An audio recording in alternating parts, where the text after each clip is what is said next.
नहीं, police station में आने के लिए कोर्ट का निर्देश है कि 3 दिन जाना है, 12, 13 और 15। आज 15 तारीख है। मैंने अपनी अटेंडेंस दर्ज करा दिया। आज काम खत्म हो गया मेरा। आज का खत्म हो गया है, पर असेंबली अभी मंडे से स्टार्ट होने वाली।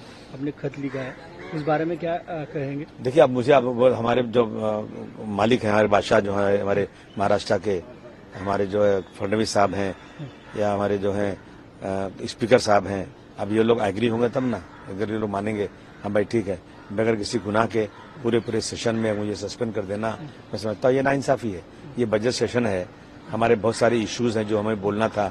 हमारे अब पिछले 3 सालों से कारपोरेशन इलेक्शन नहीं हुआ है, कारपोरेशन पूरा काम करती है, काम को कुछ फंड आ नहीं रहा है, तो इन सब चीजों से मुझे जो है बाहर कर दिया गया। मैं समझता हूँ कि अगर इंसाफ नाम की चीज होगी तो मुझे तुरंत बुलाकर बिठाना चाहिए अंदर।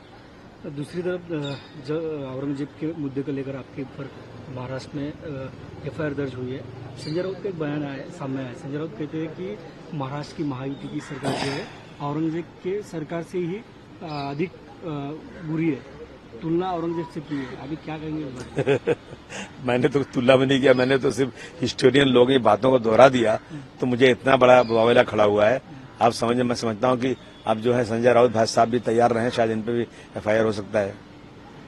इन पे एफआईआर हो सकता है? हाँ, अब ये सरकार तो यहाँ तो ऐसा है ना, यहाँ तो लॉ कानून कोई चीज है ही नहीं।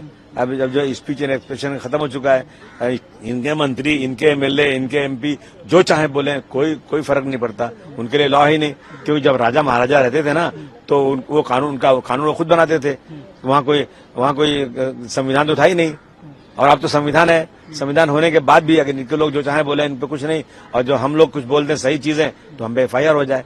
तो अब मैं इनसे कहना चाहता हूँ, संजय राउत साहब से, कि जरा आप भी देखिए भाई साहब, यहाँ संविधान की धज्जियां उड़ाई जा रही हैं। यहाँ जो है राजा महाराजाओं का कानून चल रहा है। जो बोलना है समझ के बोलिए। संजय राउत जेल जा सकते हैं? नहीं, अगर जब मैं बिना कुछ किए मेरे पे इतना बड़ा हुआ तो उनको भी हो सकता है। अच्छा, दूसरी तरफ संजय राउत का और एक बयान है। संजय राउत कहते हैं कि जब पृथ्वीराज चौहान की सरकार थी, तब जो एकनाथ शिंदे ने अभी बंद किया था, वो पहले करने वाले। अब उसके बारे में क्या जानूं, उनको मालूम होगा। वो पहले उन दोनों साथ में थे, तब उनको सब पता होगा, मुझे इस बारे में पता नहीं कुछ। दूसरी तरफ तुषार गांधी का एक बयान सामने आया है। तुषार गांधी ने आरएसएस को जहर कहा है। भाई, तुषार गांधी जी के परपोते हैं, वो बोल सकते हैं। अबू आसिम बोलेंगे ना तो फिर एक वावेला खड़ा हो जाएगा। मैं नहीं बोल सकता कुछ। अब तो मुझे एक लफ्ज बहुत संभाल के बोलना पड़ेगा, वरना मुझे लगता है ये लोग कभी जेल में भेज देंगे, क्योंकि मुख्यमंत्री ने तो शपथ उधर हाउस में बोल दिया कि अबू आसिम को जरूर हम जेल भेजेंगे। तो भाई मुझे तो अब ऐसा लगता है, डर लगता है कि मैं अगर सच भी बोलूंगा तो कुछ भरोसा नहीं है। मेरी राजनीति खत्म करने का 5 लाख लोगों ने चुन के दिया है, उनका काम मुझे करना है, तो मुझे बहुत संभाल के बात करनी चाहिए। अब तो सर, दूसरी तरफ गए तो शरद पवार गुट के जो जयंत पाटिल है, वो अभी महायुति में आ सकते हैं। किस तरह से? मुझे लगता है, मुझे बहुत अफसोस होगा कि अगर इस तरह जाएंगे।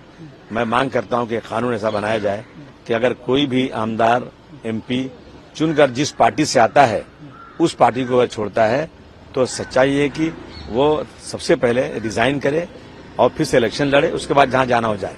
ये कानून बनना चाहिए। कर्नाटक सरकार ने मुस्लिम को आरक्षण दिया है, किस तरह से? बहुत स्वागत करता हूं मैं, समाज के दबे कुछ लोगों को आरक्षण मिलना चाहिए, लेकिन मुसलमानों को नहीं मिल रहा है, और कर्नाटक में दिया है तो मैं स्वागत करता हूं। महाराष्ट्र सरकार को भी देना चाहिए।